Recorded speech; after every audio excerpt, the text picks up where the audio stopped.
this is the time of the week when we really look at the week in review with a couple of free-speaking New Zealanders. This segment brought to you by the Free Speech Union, the champions of free speech in New Zealand. And with us this week, very Auckland feel, Leo Molloy from HQ2, who I might be seeing you Saturday night. I'm up, Leo. I'll say hello if you're around. And Maurice Williamson, Auckland Councillor. Good morning to you both, gents. Good morning, and good morning, Leo. Sean. All right. Good morning, Maurice.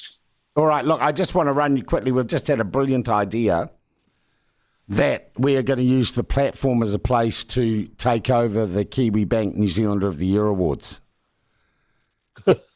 What do you reckon, Leo? Because they're pretty woke, aren't they? Well, that mad nutcase who they got from up K Road a couple of years ago and gave it to was Chanel Lowell. Yeah. That's your benchmark. I don't know how you could aim any lower. Well, what we do is I get all the platform people to use their social media and we nominate and vote for people who the wokesters at Kiwibank would hate. Right? Well, I've got pretty good reach. I could probably get you half. Well, okay, so you're into, because I'm thinking, guys, I was thinking there's a woman called, what was it, Ruth Tipu. Ruth Tipu was the mum, the solo mum in Nelson, who went down to the Suter Art Gallery where they had a New Zealand flag lying on the floor. Went down there every day to pick it up and said you shouldn't leave that on the ground. And she got them to remove this particular installation artwork. And I thought Ruth Tipu she was a cleaner or something. A pretty hard life for Ruth. I think we should make her the New Zealander of the Year. And we could, with the help of good people like you, Leo. Well, I definitely would support that. I mean, we have, as you know, DJs and commentators before our rugby matches here. And the last two games, I've insisted the DJ tell people to stand up for the national anthem, please. Oh, good on you. Not everyone does, but I believe that you should. I mean, it's a nod of respect to your country, isn't it? So, Maurice, are you in?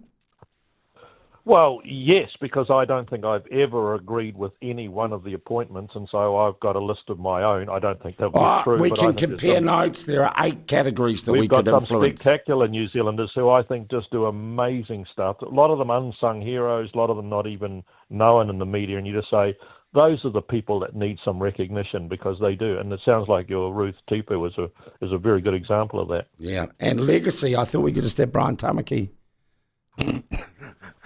All right, let's move on to the agenda I had set. Big news this week for a certain portion of the population.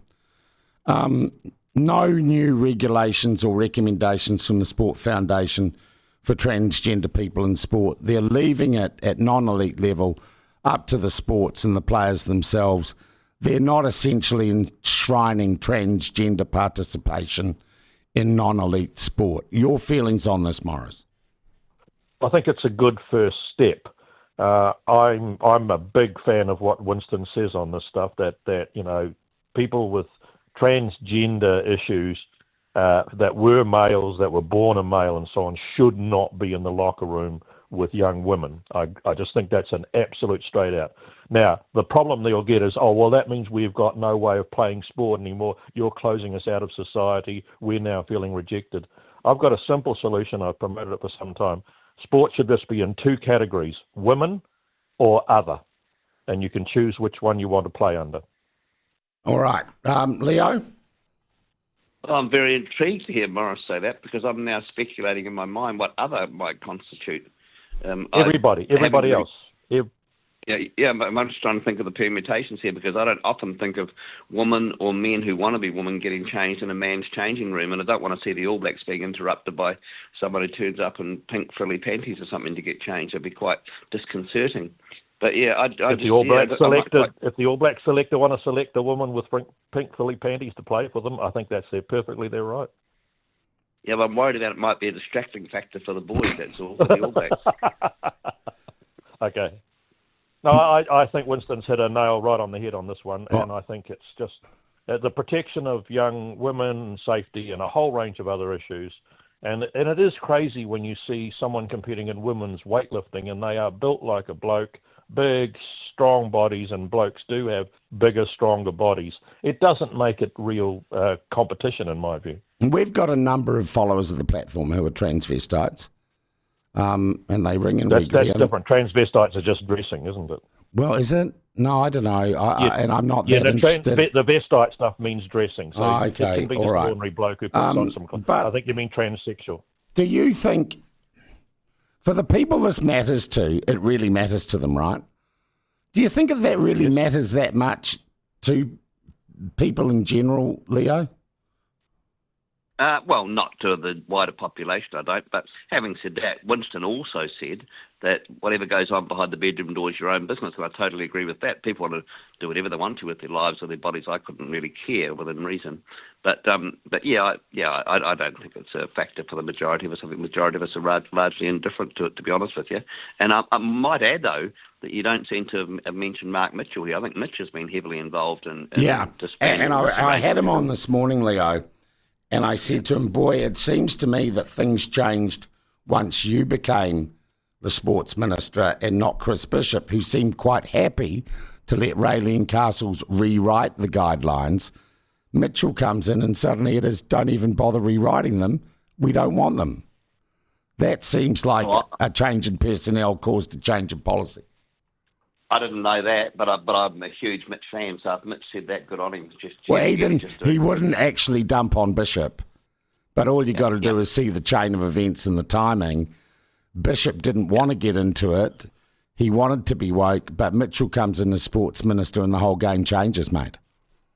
And at the elite level, they can still do whatever they want to, but it's up to the individual body, isn't it? So, I mean, Laurel Hubbard, for example, may well still get to go to another Commonwealth Games. Maurice, the other thing is, geez, let's hope internationally and at the elite level, we do never have to watch some bloke from Algeria beating the snot out of women.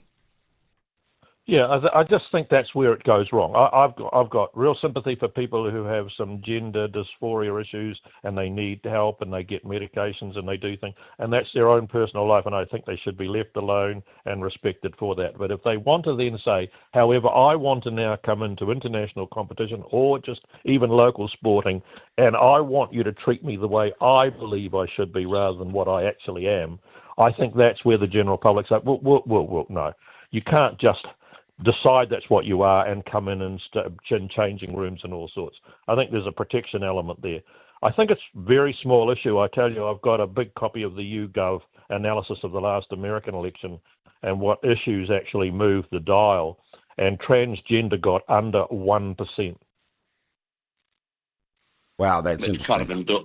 That rather endorses what I said, though. Most of us are just different. It does. Cost of living was like 28, and the closing the border. Yeah, but look, I think those surveys are also people trying to be noble and saying what they think makes them. They virtue signal when they answer surveys like that. Well, the 1% might have, but it's still a very small number. Yeah. Look, the other thing, tikanga Māori. We covered a story Monday here on new proposals for a restructuring of the fires and emergency services, which had proposals that would have, and they said, embedded tikanga and te reo Māori in everything the emergency services do. Initially, the Minister, Brooke Van Velden, came back to us and said that was to get more fire alarms in Marais. And then she came on with a rather testy interview, saying that actually this was a downgrading of Māori participation in the fire service.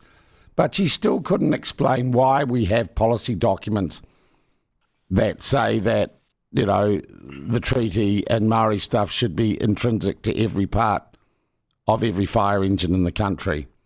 I thought this silliness was over, Leo. Well, you know, I think sometimes you get me on here for an opposing view, and you know my view on these matters. You know, my view is that whatever happens with Māori customs it's irrelevant to the context of New Zealand and how we function, how we don't function. And based on what I've read about it, I can't see there's anything to worry about. I mean, they are culturally, at some aspects of Māori culture is far superior to European. And the Leo, what was the tikanga around fire engines before the Europeans arrived? Can I finish, please? Because no, you could answer that question, because otherwise everything else you say is drivel. I like the sound of my own voice, thank you. I'll tell you when to interrupt me, right? So So anyway, the protocols brilliant. and the customs around the marae are very important that they're observed and done correctly. So for that reason alone, I would say you could justify this little bit of bloody adaptation of Māori Explain culture that to into me. European. Explain that to me. I said the customs and protocols around the marae. Are you saying that marae had a custom and protocol for putting in a fire alarm or a smoke detector? No, I'm saying that there's a multitude of customs and protocols that you have to abide by. None of which have got to do with fire engines or smoke alarms.